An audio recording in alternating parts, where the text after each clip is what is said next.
हरे कृष्णा। देवशयनी एकादशी, पद्मा एकादशी, आषाढ़ी एकादशी, हरिशयनी एकादशी।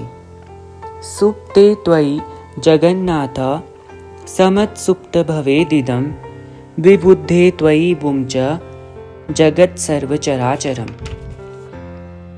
कुंती पुत्र धर्मराज युधिष्ठिर ने श्री कृष्ण भगवान से पूछा, हे जनार्दन, आषाढ़ शुक्ल एकादशी का क्या नाम है? इस एकादशी के व्रत की विधि क्या है और किस देवता का पूजन किया जाता है? तब भगवान श्री कृष्ण कहने लगे, हे युधिष्ठिर, एक समय नारद जी ने ब्रह्मा जी से यही प्रश्न किया था। तब ब्रह्मा जी ने कहा, हे नारद, तुमने कलयुगी जीवों के उद्धार के लिए उत्तम प्रश्न किया है, क्योंकि एकादशी व्रत सब व्रतों में श्रेष्ठ है। इस व्रत के करने से समस्त पाप नष्ट हो जाते हैं और जो व्यक्ति इस दिन अन्न खाते हैं वे नरकगामी होते हैं। सभी एकादशियों के व्रत श्रेष्ठ हैं और उनसे भगवान प्रसन्न होते हैं, परंतु उन सब में आषाढ़ मास के शुक्ल पक्ष की एकादशी सबसे अधिक पुण्य प्रदायक है। पद्मा नामक इस एकादशी से संबंधित पुराणों में वर्णित एक कथा कहता हूँ, तुम ध्यान लगाकर सुनो। सतयुग में मानधाता नाम के एक सूर्यवंशी और सत्यवादी महान प्रतापी राजा थे। वे प्रजा का पुत्र की तरह पालन किया करते। उनकी प्रजा धन धान्य से भरपूर और सुखी थी। उनके राज्य में कभी अकाल नहीं पड़ता। एक समय उस राजा के राज्य में 3 वर्ष तक वर्षा नहीं हुई, जिससे अकाल पड़ गया। प्रजा अन्न के कारण अत्यंत कष्ट पाने लगी। अन्न के अभाव में यज्ञ आदि भी बंद हो गए। एक दिन प्रजा राजा के पास जाकर कहने लगी, हे राजन, समस्त विश्व की सृष्टि का कारण वर्षा है। वर्षा के अभाव से अकाल पड़ गया है और अकाल से प्रजा मर रही है। इसलिए कोई ऐसा उपाय कीजिए जिससे प्रजा के कष्ट दूर हों। राजा मानधाता ने कहा, आप लोग ठीक कहते हैं। वर्षा से ही अन्न उत्पन्न होता है। वर्षा न होने से आपको अत्यंत कष्ट पहुंच रहा है। मैं आप लोगों के दुखों को समझता हूँ। ऐसा कहकर राजा कुछ सेना साथ लेकर वन की तरफ चले गए। वह अनेक ऋषियों के आश्रम में भ्रमण करते हुए ब्रह्मा जी के पुत्र अंगिरा ऋषि के आश्रम में पहुंचे। वहां राजा ने घोड़े से उतरकर अंगिरा ऋषि को दंडवत प्रणाम किया। मुनि ने राजा को आशीर्वाद देकर कुशल क्षेम के पश्चात उससे आश्रम में आने का कारण पूछा। राजा ने हाथ जोड़कर विनीत भाव से कहा, भगवान, सब प्रकार से धर्म का पालन करते रहने पर भी मेरे राज्य में अकाल पड़ गया है। इससे प्रजा अत्यंत दुखी है। राजा के पापों से ही प्रजा को कष्ट मिलता है, ऐसा शास्त्रों में लिखा है। जब मैं धर्मानुसार राज्य करता हूँ तो मेरे राज्य में अकाल कैसे पड़ गया? मैं आपसे इसी संदेह का निवारण करने के लिए आपके पास आया हूँ। कृपा करके आप मेरा कष्ट का दूर करने का कोई उपाय बतलाइए। राजा की ये बात सुनकर महर्षि अंगिरा ने कहा, हे राजन, यह सत्युग सब युगों में उत्तम है। इसमें धर्म के चारों चरण उपस्थित हैं, अर्थात इस युग में धर्म सबसे अधिक उन्नति है। लोग ब्रह्म की उपासना करते हैं और ब्राह्मणों को ही वेद पढ़ने का और तपस्या करने का अधिकार है, परंतु आपके राज्य में एक शूद्र तपस्या कर रहा है। इसी दोष के कारण आपके राज्य में वर्षा नहीं हो रही। इसलिए यदि आप प्रजा का भला चाहते हैं तो उस शूद्र का वध कीजिए। राजा ने कहा, महाराज, मैं उस निरापराध तपस्या करने वाले शूद्र को किस प्रकार मार सकता हूँ? आप इस दोष से छूटने का कोई अन्य उपाय बतलाइए। तब ऋषि कहने लगे, हे राजन, यदि तुम अन्य उपाय जानना ही चाहते हो तो सुनो। आषाढ़ मास के शुक्ल पक्ष की पद्मा नाम की एकादशी का विधि पूर्वक व्रत करो। इस व्रत के प्रभाव से राज्य में वर्षा होगी और प्रजा सुख पावेगी। इस एकादशी का व्रत सब सिद्धियों को देने वाला तथा समस्त उपद्रवों को शांत करने वाला है। अतः प्रजा सेवकों तथा मंत्रियों सहित तुम इस व्रत को करो। मुनि के वचनों को सुनकर राजा अपने नगर वापस आ गया और विधि पूर्वक पद्मा एकादशी का व्रत किया। इस व्रत के प्रभाव से वर्षा हुई और प्रजा को सुख पहुंचा। इस हरिशयनी एकादशी का व्रत सभी मनुष्यों को करना चाहिए, क्योंकि यह व्रत इस लोक में भोग तथा परलोक में मोक्ष देने वाला है। इसकी कथा पढ़ने सुनने से मनुष्य के समस्त पाप नष्ट हो जाते हैं। चतुर्मास्य व्रत एवं हरिशयन। पद्मा एकादशी की उपरोक्त कथा सुनने के बाद भगवान श्री कृष्ण ने आगे कहा, हे राजन, इस पद्मा एकादशी का ही दूसरा नाम हरिशयनी या देवसोनी एकादशी है। आज से भगवान 4 मास तक शयन करते हैं और चतुर्मास व्रत भी इसी दिन से प्रारंभ किया जाता है। तब युधिष्ठिर ने विनीत भाव से पूछा, हे जनार्दन, भगवान विष्णु के शयन की विशिष्ट पूजा और व्रत तथा चतुर्मास व्रत कैसे किया जाता है? मेरे जानने की बड़ी इच्छा है, कृपा करके आप मुझे विस्तार पूर्वक बतलाइए। श्री कृष्ण भगवान बोलने लगे, हे राजन, अब मैं आपको विष्णु के शयन तथा चतुर्मास व्रत का संपूर्ण विधान बताता हूँ। इसे आप ध्यान पूर्वक सुनो। जब सूर्य नारायण कर्क राशि में आते हैं तब भगवान को शयन कराया जाता है तथा जब तुला राशि में आते हैं तब भगवान को उठाया जाता है। अधिक मास के आने पर भी यही क्रिया की जाती है। इसके अतिरिक्त इस विधि से न किसी अन्य देवता को सुलाना चाहिए, ना ही जगाना चाहिए। चतुर्मास व्रत और शयन की विशिष्ट पूजा के बारे में बताते हुए भगवान श्री कृष्ण ने आगे कहा, व्रत धारक को भगवान की चतुर्भुजी सोने की मूर्ति का षोडशोपचार पूजन करके चौमासा व्रत का नियम का संकल्प करना चाहिए। भगवान की सोने की मूर्ति को सफेद रंग के सुंदर वस्त्र पहनाने चाहिए तथा श्वेत शयन सैया पर शयन कराना चाहिए।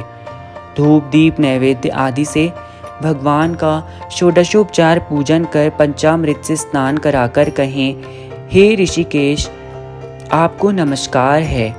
जल में शयन करने वाले नारायण को नमस्कार है। आप श्री राधा जी के संग मेरे दिए गए इस अर्घ्य को स्वीकार कीजिए। आपको बारंबार नमस्कार है। जब आप चतुर्मास से शयन करें तो मेरे व्रत को निर्विघ्न पूर्ण करें। आपके शयन से समस्त जगत सो जाता है और जागृत होने से समस्त जगत भी जागृत होता है। भगवान विष्णु की इस प्रकार पूजा और स्तुति करने शुद्ध भाव से मनुष्य को दातुन आदि के नियम ग्रहण करने चाहिए। विष्णु भगवान के व्रत को ग्रहण करने के 5 काल वर्णन हैं। देवशयनी एकादशी से द्वादशी, पूर्णमासी, अष्टमी और कर्क संक्रांति से भी इस व्रत को प्रारंभ किया जा सकता है। देव उठानी के दूसरे दिन अर्थात कार्तिक शुक्ल एकादशी के अगले दिन इस व्रत को पूर्ण किया जाता है। इस व्रत के करने से समस्त पाप नष्ट होते हैं। जो मनुष्य प्रतिवर्ष इस व्रत को करते हैं वे सूर्य जैसे दीप्तिमान विमान पर बैठकर स्वर्ग को जाते हैं। यदि सूर्य धनु राशि में अंश मात्र भी हो तो इस तिथि को पूर्ण समझा जाता है। जो स्त्री या पुरुष पवित्र होकर शुद्धता से इस व्रत को करते हैं वे सब पापों से छूटकर परम पद को जाते हैं। आगे भगवान ने कहा, हे राजन, अब विभिन्न कार्यों को अलग अलग फल कहता हूँ। जो मनुष्य प्रतिदिन मंदिर में झाड़ू लगाता है तथा जल से धोता है, गोबर से लीपता है, मंदिरों में रंग करता है, उसको 7 जन्म तक ब्राह्मण की योनि मिलती है। जो मनुष्य चतुर्मास में भगवान के ऊपर दूध, दही, घी, शहद और मिश्री से स्नान कराता है तथा ब्राह्मणों को भूमि, स्वर्ण आदि दान देता है, वे वैभवशाली होकर अंत में स्वर्ग को जाता तथा इंद्र जैसा सुख भोगता है। जो विष्णु भगवान की सोने की प्रतिमा बनाकर धूप दीप नैवेद्य और पुष्प आदि से भगवान का पूजन करता है वह इंद्रलोक में जाकर अक्षय सुख भोगता है।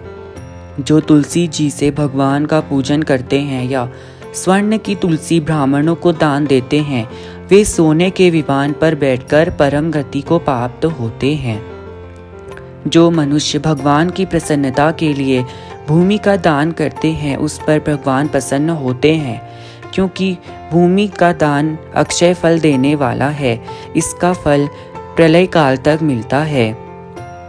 जो मनुष्य भगवान को गूगल की धूप और दीप अर्पण करता है उसे अनेक प्रकार की संपत्ति मिलती है तथा जन्म जन्मांतर तक धनाढ्य तथा रोग रहित रहता है। चतुर्मास व्रत की महिमा का वर्णन करते हुए भगवान कहने लगे, जो मनुष्य चतुर्मास में पीपल के वृक्ष तथा भगवान की परिक्रमा करते हैं और पूजा करते हैं उनको विष्णु लोक की प्राप्ति होती है। जो संध्या समय भगवान की प्रसन्नता के लिए तुलसी में दीप दान करते हैं उन्हें विष्णु लोक की प्राप्ति होती है। जो भगवान का चरणामृत लेते हैं वे आवागमन से मुक्त होते हैं। जो नित्य प्रति तीनों समय 108 बार गायत्री मंत्र का जप करते हैं वे पापों में लिप्त नहीं होते। उन 4 मासों में पुराणों और शास्त्रों का पठन और श्रवण करना चाहिए तथा ब्राह्मणों का चरणामृत पान करना चाहिए। ब्राह्मणों का चरणामृत पान करने से मनुष्य के 7 जन्मों के पाप से मुक्ति मिलती है। जो मनुष्य विष्णु भगवान अथवा शिव जी का स्मरण करते हैं और प्रार्थना करते हैं वे पापों से रहित होकर धनवान और गुणवान होते हैं। जो नित्य कर्म के पश्चात भगवान सूर्य को अर्घ्य देते हैं तथा व्रत समाप्ति पर स्वर्ण लाल वस्त्र और गोदान करते हैं वे आरोग्यता पूर्वक दीर्घायु तथा कीर्ति धन और बल पाते हैं। चतुर्मासी में जो मनुष्य गायत्री मंत्र द्वारा तिल से होम करता है और समाप्ति पर दीपदान करते हैं उनके समस्त पाप नाश होकर निरोगी शरीर मिलता है तथा सुपात्र संतान होती है। जो मनुष्य अन्न से हवन करते हैं और समाप्ति हो जाने पर घी घड़ा और वस्त्र का दान करते हैं वे ऐश्वर्यशाली होकर ब्रह्मा के समान भोग भोगते हैं। उनके शत्रुओं का नाश होता है। जो पीपल की पूजा करते हैं तथा अंत में स्वर्ण सहित वस्त्र का दान करते हैं वे सब पापों से छूटकर भगवान के प्रिय भक्त बनते हैं। जो मनुष्य तुलसी जी को धारण करते हैं तथा अंत में भगवान विष्णु के निमित्त ब्राह्मणों को दान करते हैं वे विष्णु लोक में जाते हैं। जो मनुष्य चौमासे में भगवान के शयन के उपरांत प्रतिदिन उनके मस्तक पर दुर्वा चढ़ाते हैं तथा अंत में स्वर्ण की दुर्वा दान करते हैं वे भी वैकुंठ लोक में जाते हैं। जो दान करते समय इस प्रकार स्तुति करते हैं कि हे दुर्वे, जिस भांति पृथ्वी पर शाखाओं सहित तुम फैली रहती हो इसी प्रकार मुझे अजर अमर संतान दो। इस प्रकार स्तुति करके सोने की दुर्वा ब्राह्मण को दान करने वाले मनुष्य सब पापों से छूट जाते हैं और अंत में स्वर्ग लोक की प्राप्ति होती है। जो भगवान के मंदिर में जाकर रात्रि जागरण व भजन कीर्तन करते हैं उन्हें विष्णु लोक की प्राप्ति होती है तथा भगवान की प्रिय भक्त बनते हैं। चौमासा व्रत में उत्तम ध्वनि वाला घंटा ब्राह्मण तथा देवताओं को दान करना चाहिए। इस समय दाता को यह प्रार्थना करनी चाहिए, हे भगवान, जय जगत पिता, हे सृष्टि के संचालन करता, आप पापों का नाश करने वाले हैं।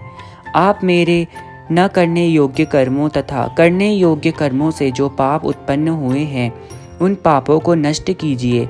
मैं आपकी शरण में हूँ, आप मेरी रक्षा कीजिए। व्रत की समाप्ति पर ब्राह्मणों को गोदान तथा वस्त्र सहित उनको सम्मानित करना चाहिए। जो चौमासे में नित्य प्रति ब्राह्मणों को नमस्कार करके प्रार्थना करते हैं, हे ब्राह्मण, आप विष्णु स्वरूप हैं, आपकी कृपा से मेरे समस्त पाप नष्ट हों।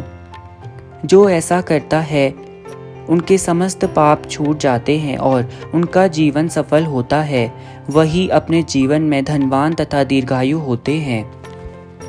चौमासे में ब्राह्मणों को भोजन कराने से आयु तथा लक्ष्मी की वृद्धि होती है।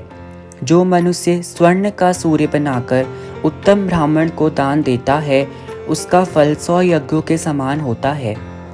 जो मनुष्य भगवान शिव की प्रसन्नार्थ चांदी या तांबे का दान करते हैं, उनके घर में स्वास्थ्य सुंदर शिव भक्त प्रपुत्र उत्पन्न होते हैं, जो पिता को सुख पहुँचाने वाले होते हैं। जो शहद से भरा चांदी का बर्तन अथवा तांबे के पात्र में गुड़ भरकर तिल, सोना और जूते का दान करते हैं, वे शिवलोक में जाते हैं और उनकी वहाँ पूजा होती है। जो मनुष्य चौमासे में ब्राह्मण की पूजा करते हैं, अन्न वस्त्र का दान देते हैं तथा समाप्ति में शय्या दान देते हैं, अक्षय सुख प्राप्त होते हैं तथा लक्ष्मीवान होते हैं। जो वर्षा ऋतु में गोपी चंदन दान करते हैं, वे भोग और मोक्ष को प्राप्त होते हैं। जो भगवान सूर्य और भगवान गणेश जी की पूजन करते हैं, उन्हें उत्तम गति प्राप्त होती है और गणेश जी के प्रसन्न होने पर सुख तथा धन की प्राप्ति होती है। जो चौमासे में भगवान का हवन करते हैं और शक्कर दान करते हैं, साथ ही उद्यापन करते हैं, वे सब पापों से छूटकर यशस्वी पुत्र को प्राप्त होते हैं। हे कुंती पुत्र, चौमासे व्रत करने वाला मनुष्य सब कलाओं में निपुण तथा स्त्रियों में प्रिय होता है। जो मनुष्य चौमास में फल, मूल, शाक आदि का दान देते हैं, वे सुखी और राजयोगी होते हैं। जो मनुष्य इस व्रत में प्रतिदिन सौंठ, मिर्च, पीपल, वस्त्र और दक्षिणा के सहित दान करते हैं और अंत में सोने की सौंठ, मिर्च आदि दान करते हैं, वे 100 वर्ष तक जीवित रहते हैं और स्वर्ग में जाते हैं। जो बुद्धिमान ब्राह्मण को मोती का दान करते हैं, वे कीर्ति प्राप्त करते हैं। जो मनुष्य इस व्रत में तांबूल दान करते हैं अथवा जितेंद्रिय होकर पान खाना छोड़ते हैं तथा अंत में लाल वस्त्र का दान कर देते हैं, वे सौभाग्यशाली, सौंदर्यशाली, निरोग, बुद्धिमान, भाग्यवान तथा सुंदर वाणी बोलने वाले बनते हैं। तांबूल के दान से देवता प्रसन्न होकर अनंत धन देते हैं।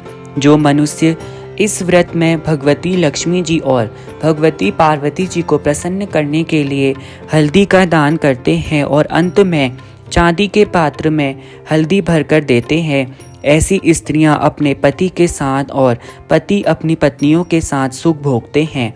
उन्हें सौभाग्य, अक्षय धन व सुपात्र संतान मिलती है और साथ ही वे देवताओं से पूजित होते हैं।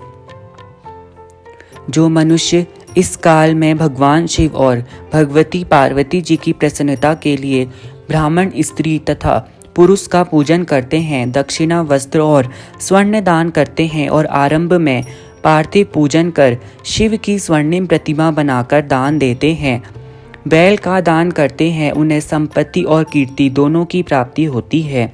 जो मनुष्य फल का दान करते हैं और अंत में स्वर्ण देते हैं, उनके सब मनोरथ सिद्ध होते हैं तथा सुपात्र संतान उत्पन्न होती है। फल दान से नंदन वन का सुख प्राप्त होता है। जो मनुष्य इस व्रत में फल पुष्प का दान करते हैं, वे ज्ञानी ध्यानी होकर ब्रह्मलोक में पितरों के साथ अनेक सुखों को भोगते हैं। जो व्यक्ति चतुर्मास में प्रजापत्य व्रत करते हैं, उनकी समाप्ति पर गौदान और ब्राह्मण को भोजन कराते हैं, वे सब लोकों में सुख भोगकर पापों से मुक्त हो ब्रह्मलोक में जाते हैं। जो वस्त्रों व बैलों सहित हल का दान एवं साग, मूल और फलों का आहार करते हैं, वे विष्णु लोक में जाते हैं। जो मनुष्य केला या पलाश के पत्रों में भोजन करते हैं तथा अंत में कांसे के पात्र और वस्त्र का दान करते हैं तथा तेल नहीं खाते, उनके समस्त पाप नष्ट होते हैं। जो मनुष्य पयोव्रत करते हैं और अंत में दूध वाली गौ का दान करते हैं, वे विष्णु लोक को जाते हैं। इसके पश्चात भगवान श्री कृष्ण बोले, हे युधिष्ठिर, भगवान विष्णु के इस चतुर्मास व्रत के प्रभाव से ब्रह्मघात करने वाला, स्त्रियों तथा बालकों को मारने वाला, किसी के व्रत को बिगाड़ने वाला, सुरापान करने वाला, असत्य बोलने वाला, छल तथा बल से किसी की भूमि और धन को हथियाने वाला, अगम्या से गमन करने वाला, विधवा का शील तथा स्त्रियों का शील भंग करने वाला, ब्राह्मणी तथा चंडालनी के साथ भोग करने वाला महापापी भी भगवान विष्णु के चतुर्मास व्रत के प्रभाव से पाप मुक्त हो निर्वाणा पद को पाता है। भगवान श्री कृष्ण कहने लगे, हे युधिष्ठिर, विष्णु के शयन के पश्चात चतुर्मास व्रत के अंत में 64 फल कांसे के पात्र तथा वस्त्रों और आभूषणों के साथ गौ और बछड़े का दान करना चाहिए। जो मनुष्य भूमि को गोबर से शुद्ध करके भगवान का स्मरण करते हैं वे धार्मिक राजा होते हैं तथा उनकी संतान भी अच्छी होती है। उनको किसी शत्रु का भय नहीं होता और अंत में स्वर्ग लोक को जाते हैं।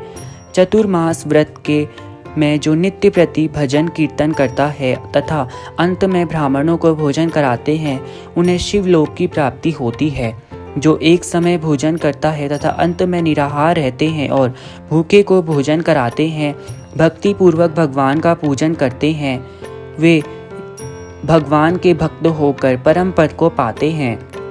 भगवान के शयन के पश्चात जो भूमि पर सोता है और सपरिवार चावल या जौ का भोजन करते हैं और जो तेल नहीं खाते, अंत में कांसे या मिट्टी के पात्र में तेल भरकर दान करते हैं और शाक नहीं खाते, अंत में चांदी के पात्र को वस्त्र से लपेटकर 10 प्रकार के शाकों से भरकर वेद पाती ब्राह्मण को देते हैं, वे विशिवलोक में जाकर अक्षय कीर्ति को प्राप्त करते हैं। जो भगवान के शयन के पश्चात भूमि पर शयन करते हैं तथा ब्रह्मचर्य का पालन कर मैथुन नहीं करते, वे यशस्वी, लक्ष्मीवान तथा बलवान होकर स्वर्ग को जाते हैं। जो मनुष्य गेहूं छोड़ने का नियम करते हैं और अंत में सोने की गेहूं बनाकर दान देते हैं तथा जो व्रत में इंद्रियों का दमन करते हैं उन्हें अश्वमेध यज्ञ के फल की प्राप्ति होती है। जो मनुष्य श्रावण में साग, भादों में दही, अश्विन में दूध और कार्तिक में दाल का त्याग करते हैं वे निरोगी व स्वस्थ रहते हैं। जो खट्टा, मीठा, कड़वा पदार्थ का त्याग कर देते हैं वे समस्त दुर्गुणों से छूट जाते हैं। जो मनुष्य भगवान का स्मरण करते हैं तथा जो पुष्प आदि का त्याग कर देते हैं वे स्वर्ग को जाते हैं। जो चंद्रायन व्रत करते हैं और एकमात्र दूध का ही भोजन करते हैं वे ब्रह्मलोक को प्राप्त होते हैं तथा उनका वंश प्रलय तक रहता है। जिस दिन भगवान उठते हैं उस दिन ब्राह्मणों को वस्त्र का दान तथा भोजन कराना चाहिए। यह सब दान सुपात्र ब्राह्मण को देने चाहिए। कुपात्र तथा असत्य बोलने वाले ब्राह्मण को दान देने से नरक की प्राप्ति होती है। हरे कृष्णा।